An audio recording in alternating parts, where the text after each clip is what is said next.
to your friends. And then you're going to need to choose your operating system. So if you have Linux, this one, Windows, Mac, and I'm just going to click Windows because I'm using Windows 7 right now. And what you want to do is click download, and make sure you download the installer. I'll download that now. And it's going to bring you to this page, and you just wait 5 seconds and it will begin downloading. So I'm just going to pause this video while it downloads because I don't want to just sit here and watch this download. So I'll be back in 2 minutes. Okay, so the XAMPP install file is finally downloaded, so just click on that and open it up. And you're going to need to click yes to give it access to install.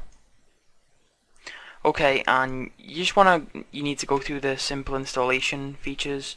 For this, just ignore this right now. If the XAMPP does not work properly, you need to turn off the UAC and install it again.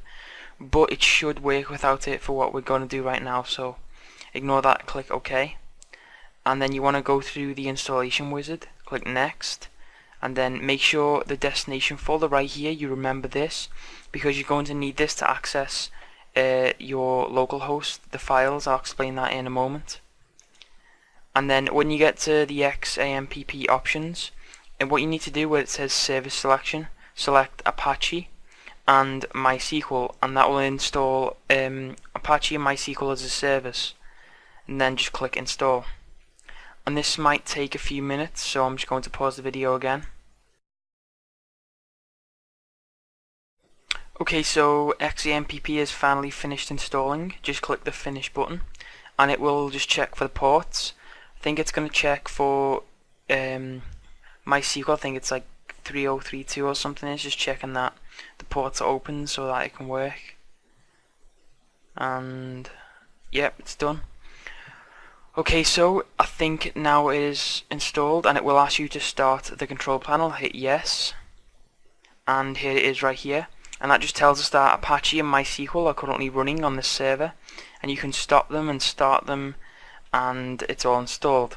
So now that we've installed XAMPP, we are ready to go. If you haven't installed it properly, if there's been an error, then please just go back to the start of the video, or just leave a comment and I'll help you out. Maybe there's an error. So if you have installed, you can continue from here. Now what you need to do to access your files is you need to go to localhost. So you need to go into your browser and just type http / localhost and hit enter, and you'll get this splash page. Now just select the language of your choice. I'm going to select English.